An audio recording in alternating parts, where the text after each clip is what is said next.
वर्ष 2001 है और निर्मल प्रदेश के धूल भरे ग्रामीण परिदृश्य एक ऐसी कहानी की पृष्ठभूमि तैयार करते हैं जो हास्यप्रद भी है और विचारोत्तेजक भी। कहानी एक भीड़ भरी पैसेंजर ट्रेन से शुरू होती है, जहां नवविवाहिता दुल्हनें चमकीले घूंघट में लिपटी हुई अपने पतियों के साथ अपने नए घरों की ओर यात्रा करती हैं। इनमें एक साधारण किंतु ईमानदार किसान दीपक कुमार भी हैं, जो अपनी दुल्हन फूल कुमारी के पास बैठे हैं। परंपरा के अनुसार उनका चेहरा घूंघट के पीछे छिपा रहता है, जो शालीनता का प्रतीक है तथा उनकी पहचान और बाहरी दुनिया के बीच एक बाधा है।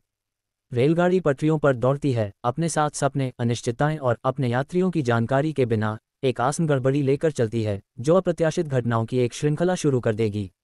लंबी शादी की रस्मों से थके दीपक को बगल की सीट का हैंडल पकड़कर नींद आ जाती है। चलती रेलगाड़ी में रात छा जाती है और डिब्बों में लालटेनों की मंद रोशनी टिमटिमाती है। जैसे ही ट्रेन दीपक के स्टेशन पर रुकती है, वह अचानक जाग जाता है, अभी भी नींद में। प्रस्थान के उन्माद में धक्का मुक्की कर रहे यात्रियों और जल्दबाजी में विदाई के बीच दीपक अपनी घूंघट वाली दुल्हन का हाथ पकड़ता है और उसे ट्रेन से उतार देता है। रेलगाड़ी फुफकारती हुई आगे बढ़ती है, रात में गायब हो जाती है और अपने साथ एक और घूंघट वाली दुल्हन को ले जाती है, उसकी असली पत्नी। जब तक वे उसके गांव नहीं पहुंचते, जहां उसका परिवार नई बहू का उत्सुकता से स्वागत करता है, तब तक सच्चाई सामने नहीं आती, ये फूल कुमारी नहीं है। इस खुलासे से सदमे और भ्रम की स्थिति पैदा हो गई। अपरिचित परिवेश में कांपती हुई घूंघट वाली महिला धीरे धीरे अपना घूंघट उठाती है, जिससे दीपक और उसके परिवार को एक अनजान चेहरा दिखाई देता है। वह झिझकते हुए अपना परिचय पुष्पा रानी के रूप में देती है। पूरे घर में दहशत फैल जाती है। आप कौन हैं? दीपक की मां ने गुस्से और चिंता से कांपती आवाज में पूछा। इस बीच मीलों दूर फूल कुमारी एक अज्ञात रेलवे स्टेशन के मंद रोशनी वाले कोने में बैठी रहती है। स्टेशन मास्टर, एक बूढ़ा आदमी जिसका चेहरा थका हुआ लेकिन दयालु है, उसके पास आता है। तुम कहाँ से हो बच्चे? वह पूछता है। फूल अभी भी पीछे छूट जाने की भयावह वास्तविकता से जूझ रही है, उसके पास इसका कोई जवाब नहीं है। वह केवल दीपक का पहला नाम जानती है और बिना किसी पैसे या अपने पति के गांव के ज्ञान के वह खुद को पूरी तरह खोया हुआ पाती है। अपने माता पिता के पास लौटने पर अपमान और अस्वीकृति के डर से फूल घर वापस जाने के लिए ट्रेन में चढ़ने से इनकार कर देती है। इसके बजाय वह स्टेशन पर ही रुक जाती है, उसका दिल अनिश्चितता से धड़क रहा है। दूर से उसकी दुर्दशा देख रही हैं मंजू माई, जो एक मजबूत मगर मातृत्व वाली महिला हैं और स्टेशन पर चाय की एक छोटी सी दुकान चलाती हैं। फूल के शांत लचीलेपन से प्रभावित होकर वह उसके पास जाती है और उसे आश्रय और भोजन की पेशकश करती है। वह कहती हैं, दुनिया में किसी भी महिला को बिना घर के अकेला नहीं रहना चाहिए, और फूल को चाय की दुकान के पीछे बने अपने छोटे से कमरे में ले जाती हैं। दीपक के गांव में भ्रम की स्थिति उन्मत्त खोज में बदल जाती है।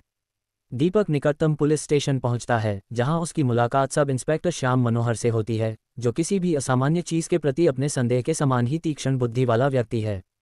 दीपक की विचित्र कहानी सुनकर इंस्पेक्टर अपनी ठोड़ी पर हाथ फेरता है और पुष्पा रानी की ओर देखता है, जो अब थाने में घबराई हुई बैठी है। एक दुल्हन खो गई, दूसरी दुल्हन मिल गई। वह एक चूहा है, ये चोरी का मामला लगता है। पुष्पा रानी, जो अब अपना नाम जया बताती हैं, इस आरोप पर सख्त हो जाती हैं। इंस्पेक्टर का संदेह तब और गहरा हो जाता है जब उसे पता चलता है कि वह सोने के गहने पहनती है, उसके पास मोबाइल फोन है। एक गांव की दुल्हन के लिए यह एक असामान्य बात है, और वह एक ऐसी दृढ़ता के साथ बात करती है जो ग्रामीण रीति रिवाजों से बंधी महिलाओं में शायद ही देखने को मिलती है। हालांकि जया कोई साधारण महिला नहीं है। वह चोर नहीं बल्कि एक भगोड़ी है, जो एक दमनकारी विवाह के बंधन में बंधने से इनकार करती है। उसे प्रदीप नामक व्यक्ति से विवाह करने के लिए मजबूर किया गया था, जिसने न केवल उसकी शिक्षा के सपनों को कुचल दिया था, बल्कि उसके साथ क्रूरता भी की थी। भाग्य ने एक अजीब मोड़ लेते हुए उसे बच निकलने का मौका दिया और उसने उसे पकड़ लिया। स्टेशन पर फूल, जो कभी एक डरपोक दुल्हन थी, मंजू माई के मार्गदर्शन में खिलना शुरू कर देती है। वह चाय बनाना, नाश्ता बेचना और यहाँ तक कि ग्राहकों से मोल भाव करना भी सीखती है, ऐसी चीजें जो उसने अपने संरक्षित जीवन में करने की कभी कल्पना भी नहीं की थी। वह विस्मय से देखती है कि कैसे मंजू माई अधिकार के साथ दुकान चलाती हैं और उन मानदंडों को चुनौती देती हैं जो एक महिला के स्थान को निर्धारित करते हैं। फूल के भीतर स्वतंत्रता की एक नई भावना जागती है। एक दिन जब वह स्टॉल पर एक पुरानी पत्रिका पलट रही थी, तो उसकी नज़र एक महिला उद्यमी के बारे में एक लेख पर पड़ी। एक आत्मविश्वास से भरी महिला की छवि, जो गर्व से खड़ी होकर अपना व्यवसाय चला रही है, उसके अंदर कुछ गहराई से प्रज्वलित कर देती है। क्या मैं उसे पसंद कर सकता हूँ? उसे ताजुब हुआ। जैसे जैसे दिन बीतते हैं, फूल के हाथ, जो कभी केवल शादी की चूड़ियों से सजे होते थे, अब तेजी से चाय बनाने, खुले पैसे गिनने और ग्राहकों को सेवा देने का काम करते हैं। मंजू माई गर्व के साथ देखती हैं, ये जानते हुए कि यह खोई हुई दुल्हन अपनी वापसी के रास्ते से कहीं अधिक मूल्यवान कुछ पा रही है, वह स्वयं को पा रही है। इस बीच जया को अपनी लड़ाई का सामना करना पड़ रहा है। पुलिस उसके पति प्रदीप को बुलाती है, जिसकी उपस्थिति मात्र से उसके आसपास का वातावरण भारी हो जाता है। वह थाने में घुसकर मांग करता है कि उसकी पत्नी उसे वापस कर दी जाए। उसकी आंखें क्रोध से जल रही थीं, उसकी आवाज़ धमकियों से भरी हुई थी। लेकिन जया अपनी बात पर अड़ी रहीं। वह कहती हैं, मैं वापस नहीं जा रही हूँ। इंस्पेक्टर मनोहर इस बातचीत को बड़ी दिलचस्पी से देखता है। वह जया की आंखों में डर देखता है, लेकिन उससे भी अधिक वह उसका दृढ़ संकल्प देखता है। वह प्रदीप जैसे लोगों को जानता है, ऐसे पुरुष जो महिलाओं को संपत्ति मानते हैं, जो अपनी क्रूरता को उचित ठहराने के लिए सामाजिक मानदंडों की आड़ लेते हैं। वह अपनी कुर्सी पर पीछे झुक जाता है और जानबूझकर धीमे स्वर में बोलता है। वे कहते हैं, कानूनी तौर पर किसी महिला को उसकी इच्छा के विरुद्ध उसके पति के पास लौटने के लिए मजबूर नहीं किया जा सकता। प्रदीप का चेहरा गुस्से से तमतमा उठता है, लेकिन कानून उसके पक्ष में नहीं है। जया स्वतंत्र है। जया जानती है कि फूल भी अपने घर की तलाश कर रही होगी, इसलिए वह दीपक की भाभी पूनम के साथ मिलकर फूल का एक स्केच बनाती है। वे शहर भर में पोस्टर बांटते हैं, इस उम्मीद में कि कोई तो खोई हुई दुल्हन को पहचान लेगा।